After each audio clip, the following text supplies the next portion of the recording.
Assalamualaikum warahmatullahi wabarakatuh.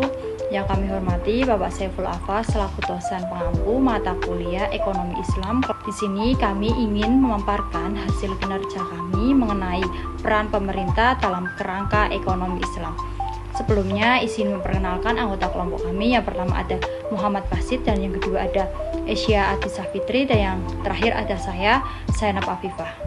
Materi yang pertama itu ada pendahuluan. Pemerintah merupakan lembaga yang bertugas sebagai pengendali suatu negara. Oleh karena itu, pemerintah harus memiliki peran dan fungsinya secara syumul dan merata. Dalam Islam, pemerintah dianggap sebagai agen khalifatullah yang bertugas untuk menyejahterakan masyarakat dan menggapai falah atau kemenangan dunia dan akhirat. Selanjutnya ada peran dan fungsi pemerintah.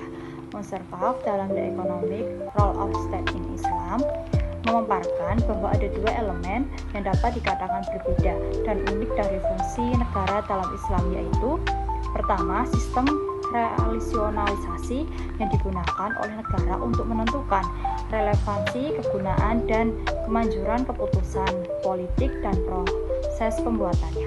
Dan yang kedua ada ranah dan ruang lingkup negara Islam meliputi urusan duniawi serta urusan akhirat. Ini mengklasifikasikan fungsi negara dalam perspektif Islam dalam tiga kategori. Yang pertama, fungsi yang diamanahkan syariat secara permanen meliputi pertahanan, hukum dan ketertiban, keadilan, pemenuhan kebutuhan, dakwah, amar ma'ruf nahi mungkar, administrasi sipil, dan pemenuhan kewajiban-kewajiban sosial. Yang ada selanjutnya ada fungsi syariah yang berbasis ijtihad sesuai kondisi sosial dan ekonomi pada waktu tertentu, meliputi 6 fungsi. Yang pertama ada perlindungan lingkungan, penyediaan sarana kepentingan umum, penelitian, pengumpulan modal dan pembangunan ekonomi, menyediakan subsidi pada kegiatan swasta tertentu, pembelanjaan yang diperlukan untuk stabilitas kebijakan. Yang terakhir ada fungsi yang diamanahkan secara kontekstual berdasarkan proses musyawarah atau syurah, meliputi semua kegiatan yang dipercayakan manusia kepada semua proses syurah. Inilah yang menurut Sidki terbuka dan berbeda-beda setiap negara tergantung keadaan masing-masing. Selanjutnya ada tugas-tugas penting pemerintah dalam perekonomian. Yang pertama, mengawasi faktor utama penggerak perekonomian. Pemerintah harus mengawasi gerak perekonomian seperti mengawasi dan melarang praktik yang tidak benar, baik dalam sistem jual beli, produksi, konsumsi, dan sirkulasi. Dan yang kedua ada menghentikan muamalah yang diharamkan. Ini yaitu berbagai bentuk muamalah yang diharamkan karena berlawanan dengan asas-asas Islam yang berdiri di atas moral dan terjaganya kemaslahatan, seperti riba, penimbunan, dan memonopoli. Dan yang ketiga yaitu mematok harga. Kalau dibutuhkan, para ahli fikih berbeda pendapat dalam hal mematok harga. Harga atau sah dilakukan. Ada sebagian yang mengharamkan dengan alasan terdapat sejumlah nas yang melarang pematokan harga. Ruang lingkup peran pemerintah dalam kerangka ekonomi Islam.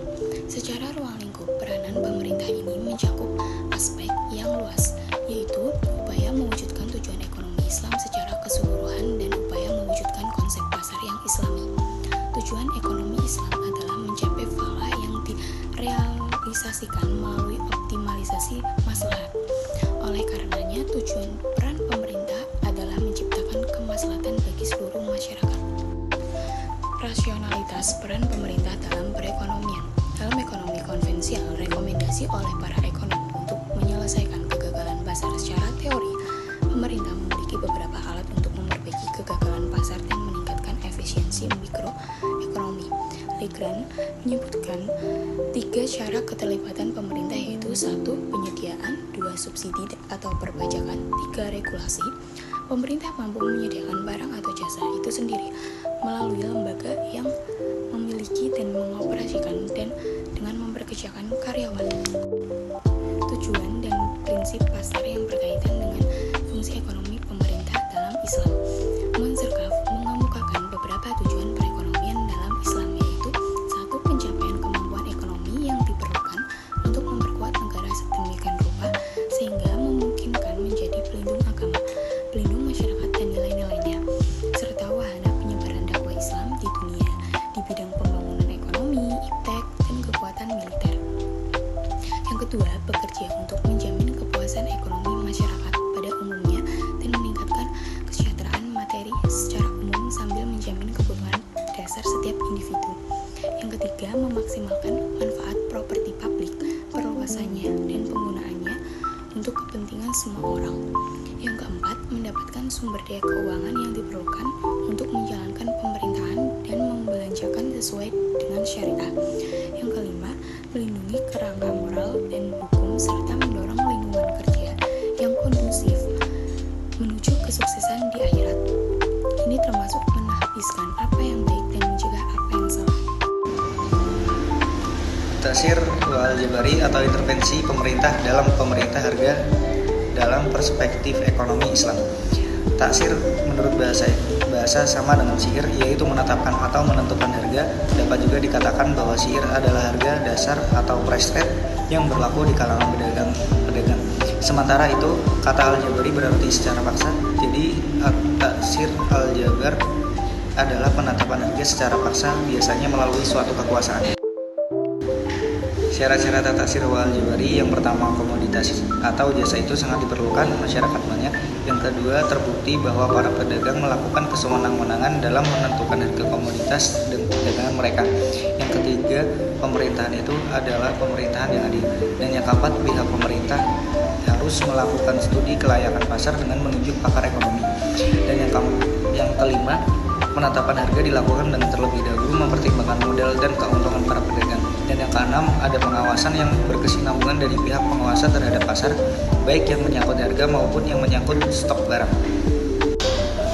Lanskap ekonomi dan keuangan syariah Indonesia. Saat ini di Indonesia ada beberapa lembaga atau institusi yang mempunyai otoritas dalam pengaturan tentang keuangan komersial maupun sosial, yaitu: yang pertama, Bank Indonesia; yang kedua, Otoritas Jasa Keuangan atau OJK; yang ketiga, Kementerian Keuangan; dan yang keempat, Kementerian Agama; kelima, Badan Amil Zakat Nasional; keenam, Dewan Syariah Nasional atau Majelis Ulama Indonesia; dan yang ketujuh, Badan Wakaf Indonesia.